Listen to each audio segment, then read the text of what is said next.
We're here today with the creator of Mouthful News, asking him questions about the account and getting all the latest tea. What's the importance of Mouthful News? The importance of Mouthful News, really, I thought, I never really looked at it as important, but after a while I realized that I feel like it's important for it to make people laugh, especially about something going in the community, because I think that extra push when it comes to making someone laugh makes them have a greater day. Alright, where do you get your content from? Usually I make a lot of the content, and sometimes people will send me stuff like, oh, post this is funny, and I judge it if it's good or not, and from there I post it with full credit to the person. So what makes you decide whether or not to use the content that people send you? Usually I wrote on my profile, says we don't accept bullying, believe it or not, because there's some stuff we poke fun, but there's some stuff that people send me that's kind of bullying. I'm like, I don't want to get too controversial with it. Right. And if it's just not funny. Do you make sure that the people who the content is about knows about the post beforehand? Well, most of the time, yes. There's some times where I just don't do it because I'm just too late to ask the person. I don't want to wait for them. But most of the people, if it's like controversial, except for the Mackenzie Osgood one, if it's controversial, I'll be like, I want to ask this person. Because I don't feel right. There's some times where I posted stuff and they instantly hit me like, can you unpost? Like, can you delete it? And I instantly delete it. What's your opinion on maintaining people's reputations? So like if there's a post that has something to do with someone's reputation, what do you do to ensure that their reputation isn't going to be fallen by that?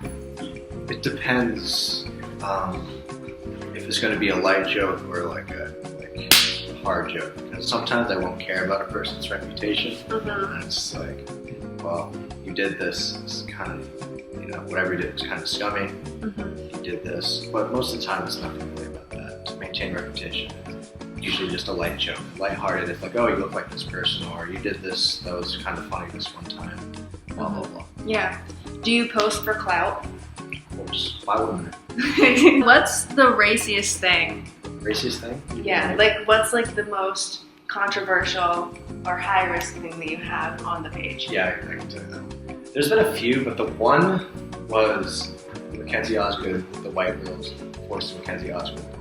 That was like, because I was FaceTiming my friend by then, and I was making that, and I just said, is this too controversial? And I showed him it, and she said, yes. And I'm like, all right, I'll post it. But like, I was like, oh, I don't know if I should post it. It's so hilarious, but I don't know. And I'm just like, gut feeling, it's for clout, and I posted it. And it got a pretty, not too bad, so far it's not got like bad feedback. It was pretty positive around the school, not to the school a year ago. There's been times where like I post a little bit more fun, and I'm like, oh, we should be light on it, but most of the time, 3 hottest guys in school. 3 hottest guys. First of all, there's Ian Keys. Second, I gotta go with, Big Dick Visa, little bowl cut. He's kind of dummy thick. I don't have to blur it out what I just said. Yeah, I will, it's fine. And the third person, Angie Chen. That's all I have to say. Speaking of the whole Ian Keys / Big Boy Barky, who do you think is the worst music artist in school? Homeboy Cheese. Homeboy Cheese. Fuck Homeboy Cheese. Whoa, okay. Did you think that Mouthful News is going to be where it is today when you first started the account? Not at all. Honestly, when I first started it, I do have a YouTube channel for her productions. It was just going to be like kind of like a Finsta, just posting trash, whatever. Then I thought like, oh, there's a lot of like jokes, memes about school. When I turned into that. And there's been times where it's like a big hit. Like the first thing that started, that kind of rocketed off, was They Try to Be Craig. Yeah, that was good. It's like, They Try to Be Craig. And yeah. A picture of Elijah. I didn't ask him about that one. I posted that one, and that kind of like, and I hear people saying it at school, like They Try to Be Craig. Yeah. And I'm like, oh shoot. So I continued posting more and get more followers, and I was very happy. All right. That's my claim to fame in high school. So how do you feel like when the account does take it a little bit too far and someone's feelings are hurt, like how does that make you feel as the creator?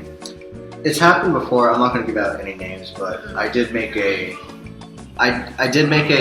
meme where it was there was SpongeBob and Patrick when they had the coffin. They said "get in," and it was the meme was like when you get sent to Franklin County Hospital because we don't have the best hospital. The hospital's not very good. Everyone knows that. And it was like a get in, like just in the coffin, like you're automatically dead. And someone says they had a family member pass away from that, and that made me feel bad because just because, and there's a lot of people that also been affected. It made me feel bad. I took it down instantly as soon as I got some feedback from it. Yeah. Like, it made me feel bad and for the person and the people who were affected around it. So it was a little bit of a tasteless joke. I Okay. took it down. Okay. If you could call out anyone, do it here and now. Hmm? If you could call out anyone, do it here and now.